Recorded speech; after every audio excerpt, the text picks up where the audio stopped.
Hello, everybody.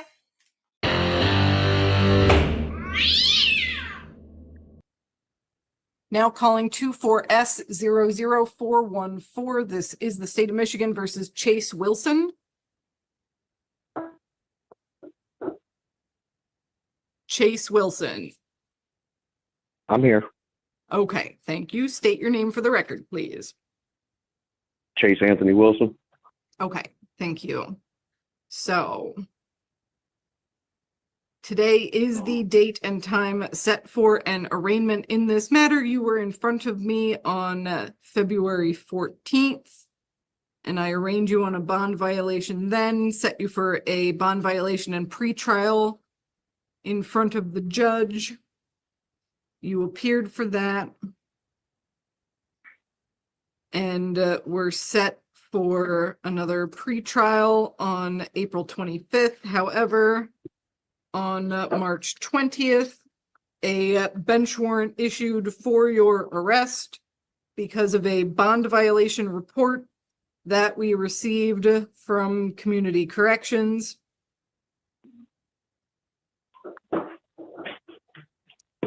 So, what I am seeing here. I've been keeping in contact with the court, Your Honor. It was a switch up between today's date and the 29th. Through the courts, I've been keeping an attorney in contact with my attorney. I let Brian know from corrections office what the issue was and why there was a couple missed tests due to the moving situation. Once I took my initial urine tests for you guys to be able to move out to Jackson to start a new job. And like I said, I've been trying to keep in contact with my lawyer. I'm actually very happy that he called me and let me know that they forgot to switch it from today to the 29th. I'm trying to do everything. I've never missed a court date. The 25th, we were supposed to get, this was all supposed to be dismissed. I apologize for anything with what you said for me. Okay. But I've been abiding by it. I haven't been nowhere near there. I've been working. I just signed myself into AA meetings last week. Been talking to a recovery court for after all this was over.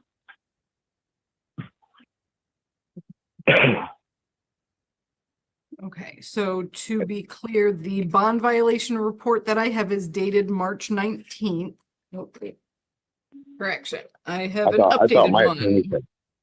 I have an updated bond violation report that is dated April 16th. Give me just a second. Okay. Okay. So, do you have the SoberLink device? Yes, ma'am. Okay. Yes, I do. I do have it. And the reason why, there was a couple myths. I still blew, but it was like later once we started getting everything unpacked. It was very hectic for us when this big transition move had to happen with a couple deaths that happened. And like I said, I kept in contact. I talked to Brian and them right there at corrections. He didn't say anything that I had an active warrant. I tried to reach out to my lawyer. My lawyer was like, yeah, what's going on? I'm seeing an active warrant. Okay. I called them. And here's a question for you. I have you as being represented by the public defender's office. Is that not the case? Yes. His first name's Matt. His last name's Connoisseur. Yeah. Okay. Okay. So to be clear, you are being arraigned today on community corrections bond violations that were reported. This is dated April 16th. And there are multiple missed tests. And then on March 25th, I'm seeing that you tested positive for. And I don't know what that was. Okay, well, let me finish, please. You tested positive for alcohol with a BAC of 0.02. You retested at 9:29 a.m. on March 25th with a BAC of 0.015. You missed subsequent tests on March 26th and 27th. On March 28th, you took your scheduled test and were positive for alcohol with a BAC of 0.047. You retested a number of times. The amount did decrease each time. I have that you missed scheduled tests on March 29th, 30th, 31st, and then April 4th, 5th, 7th, 8th, 9th, 10th, and 11th. So that is what you're being arguing at this point. So Attorney Moten. Yes, Mr. Wilson, I would advise you to not make any more assertions. I do see the notes in your file that you told Matt a few things about what happened. So we will address the bond violation before the judge. Today we will request a personal bond in a bond violation hearing.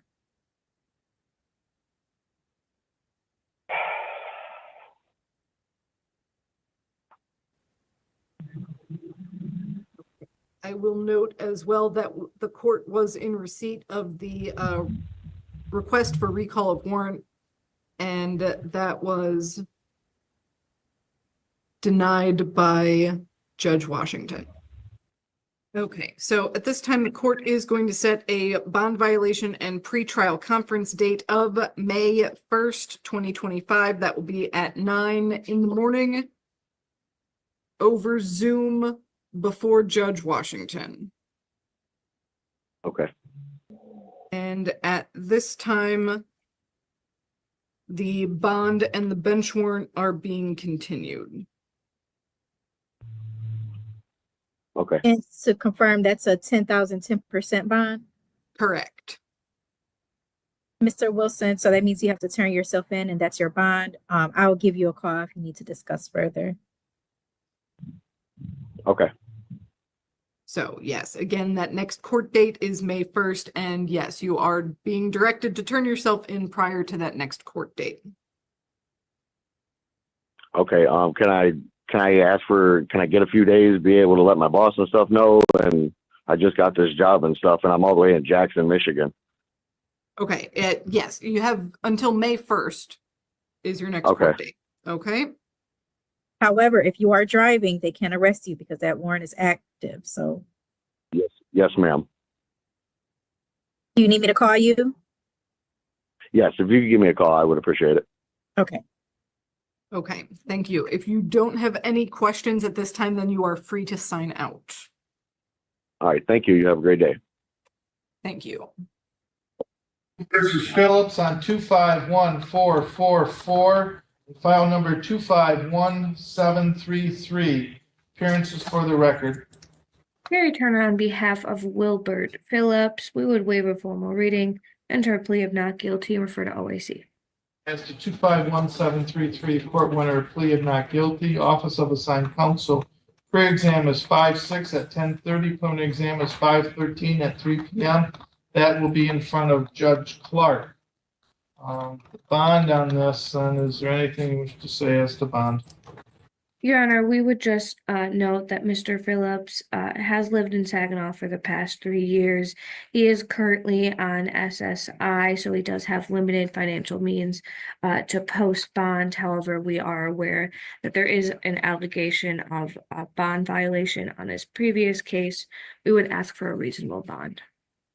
Bond in the matter on the 251733 involves a felony of felonious assault and also intimate partner abuse, violence, second offense notice attached.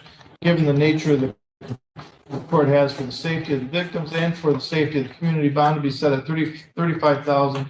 Cash surety does not qualify for 10%. No contact with the victims. No firearms. No illegal controlled substances. No alcohol. With regard to file number 251444. Defendant is out on bond. There is an allegation of violation of bond condition as set forth in the complaint filed by the officer alleging on 4/21/25 at 2300 hours.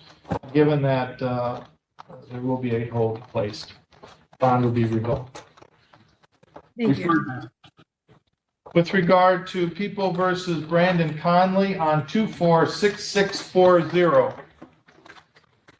Carrie Turner on behalf of Brandon Conley. We would waive a formal reading, enter a plea of not guilty, refer to OAC. Court winner, plea of not guilty, office of assigned counsel, pre-exam is 5/6 at 10:30, preliminary exam is May 13th at 4 p.m. That's in front of Judge Clark. As to bond.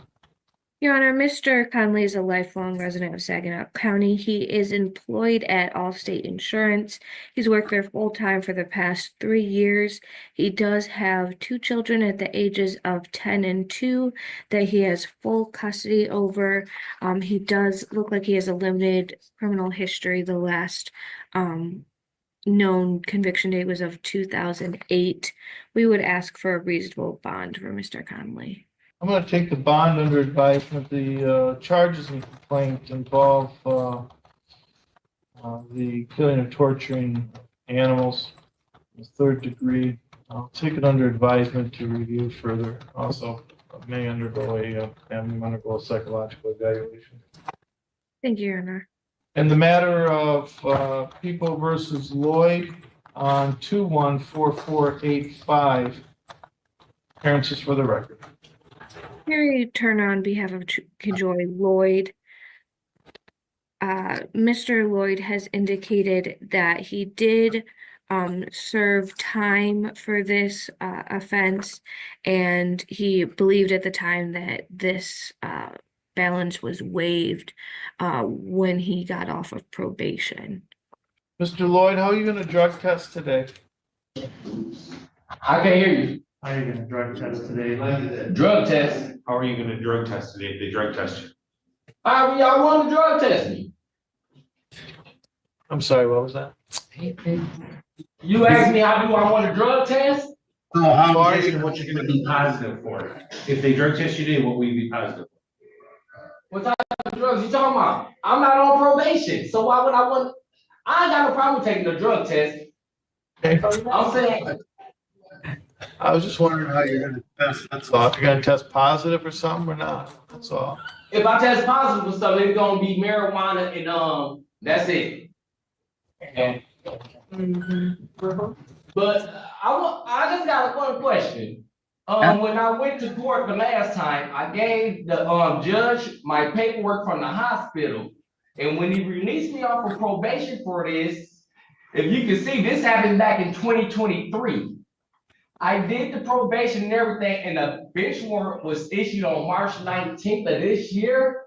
That's what I'm not understanding. But you didn't show up for court for a show cause. Excuse me, Your Honor.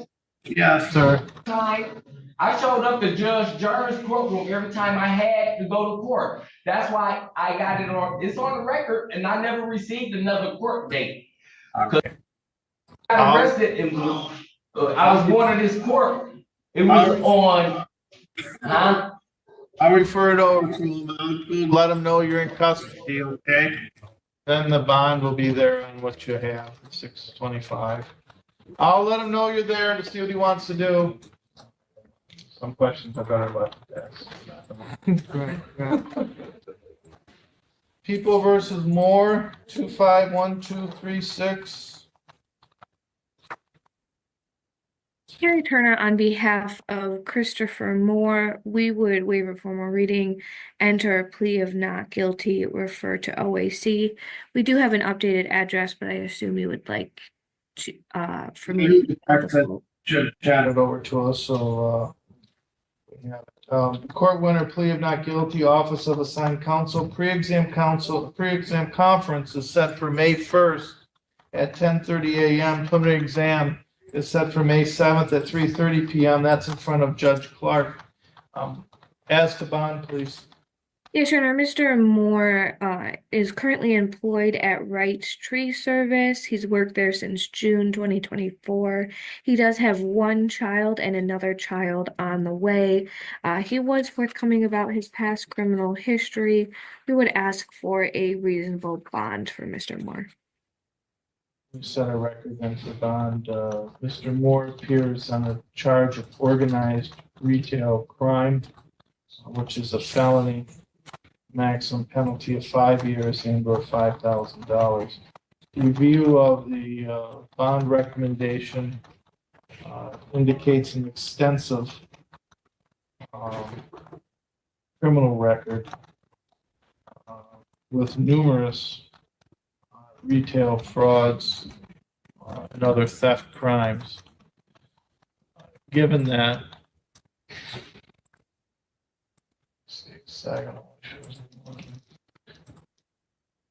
in addition, out of Pennsylvania, like he toured the state of Pennsylvania as well, numerous retail theft crimes.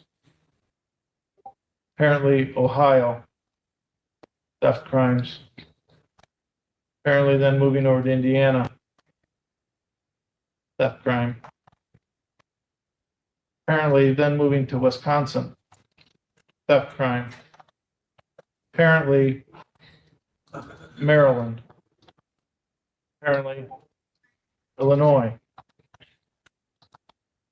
Numerous. Apparently, there is a warrant with regard to a Wisconsin matter. Excuse me why it's taken a little bit of time to go through this extensive criminal history involving retail and other theft crimes around the Midwest and Northeastern region of the United States. Given that this court has reviewed the lien, given that this defendant has an extensive record within the Midwest at least, appears also to have bench warrants outstanding.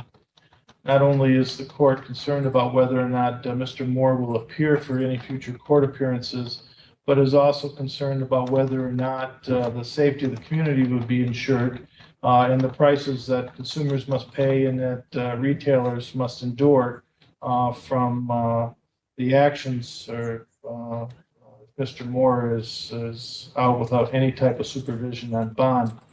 Given that, as the court has mentioned, that he is concerned about whether or not Mr. Moore will appear, bond will be set at $100,000, cash surety only.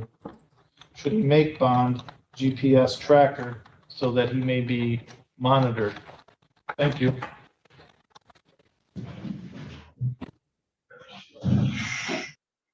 Thank you guys so much for coming out and spending time with me. I love every one of you. Be safe, be well, sleep sweet, and much love.